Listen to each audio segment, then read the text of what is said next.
Okay mga kapatid, serious muna tayo ngayon. Pag nagpapalipas ako ng oras kung ano kalokohan yung ginagawa ko dito sa social media. Pero gusto ko lang pag-usapan yung paghanga ko kay Senator Robin Padilla. Simula noon hanggang tumakbo siya noong 2022. I'm very skeptic na kung anong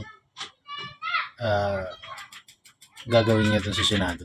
And I'm not going to lie, I think personally I would have done better sa kanya. Yun yung nasa isip ko isip ko lang, illusion ko lang. But I supported him talaga kasi because of character. And eventually, yung galing lumalabas. Yung lalim, yung pagtingin sa kasaysayan, birang-bira yun. Yung loyalty niya kay Duterte, kahit anong sabihin ng mga tao, I think we are kind of the same. Mas kaya niya lang panindigan yung loyalty na yun kasi hindi siya mahirap. At meron naman siya mga following. Ako siguro, mas kaya kong bumaliktad dahil mas kaya akong perwisyuhin ng mga tao. Kung kaming dalawa yung nasa same, kumari, parehas kami ng kalagayan. Pero, bilib na bilib ako dun sa sinasabi niya. Historically speaking, the fall of the Filipino is yung pagtatraidor sa kapwa. Wala na yung loyalty.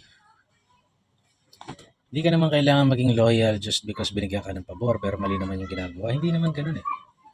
Maniniwala siya sa Duterte principles and tinitignan niya yung mabuting nagawa ni Pangulong Duterte sa bayan. Pangalawa lang sa kanya. Ako sa akin, wala namang personal na nagawa si Pangulong Duterte. Hindi niya naman ako binigyan ng pardon sa kung saan, di ba? Hindi naman ako yumaman, hindi naman ako bigyan ng posisyon, hindi naman ako napansin. Pero I think I'm very loyal to PRRD because of kung ano yung ginawa niya sa bayan. And his principles, yung kanyang end game, yung kabutihan niya. And talaga naman yung paghanga ko sa taong yun, siya lang yung tao na pangarap kong gawin yung kanyang mga ginawa sa panaginip ko. Na alam kong kailan man hindi ko magagawa. Hindi yun ang yapak ko sa mundo, hindi para magpolitika, hindi para maging makapangyarihan. Pero I always wish na someone would do that. And he did. And Robin Padilla remaining loyal to Duterte is the same in my eyes as Robin Padilla being loyal to the Filipino people.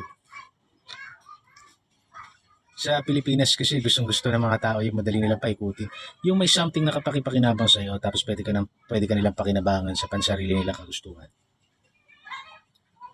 Diba? Ako, I do not have loyalty with people na assholes.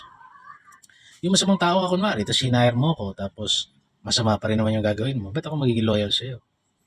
Siguro, in a way, tatanawin kong utang na loob na I was hired. Though I deserve it. Pero, puta kung masama yung ginagawa mo, ba't ako magiging loyal sa'yo? Hindi siguro kita ilalaglag because may utang na loob ako sa'yo. Pero I won't be loyal to you. Nawawala na yung ganong konsepto dito sa Pilipinas. Nasasanay tayong inormalize na maging mga balimbing. Yung kaakibat nung kasi yung pagsira sa masculinity. Nawawala na yung usapang lalaki, yung prinsipyo ng isang lalaki o ng isang taong matuwid. Nawawala na. Yung kung anong sabihin mo, dapat gawin mo, panindigan mo. Hindi na ngayon. Sa lahat ng napuntahan ko, puta, bukos mula sa pinakamababa hanggang sa pinakamataas na posisyon, pinakamababang tao hanggang sa pinakamataas na tao, putang ina ko ano yung sinabi niya doon pagdudusahan niya, pagdating doon, iba na yung sasabihin, balimbing, sinungaling, iba yung sinasabi sa ginagawa. Bihira na yung lalaki may bayag. Bihira na yung may lalaki may balls. Kung anong sinabi mo, yun ang gawin mo, otherwise wag mong sabihin. Bihira na yung nagtatry gawin yun. Bihira na yung may palabra de honor. Bihira na yung pag nakapag-usap, usapang tao. Hindi na ganun. Normally, makikita mo yung mga lalaki ngayon na nakapag-aaral na may utak, gagamitin yung batas. Pag wala kang ebidensya laban sa kanila at may usapan lang kayo, hindi nila kikilalanin yun. Babalik ta rin ka pa nila. Ganun wrong word. Ganun na kawalang mudo o ganun kawalang honor yung mga tao.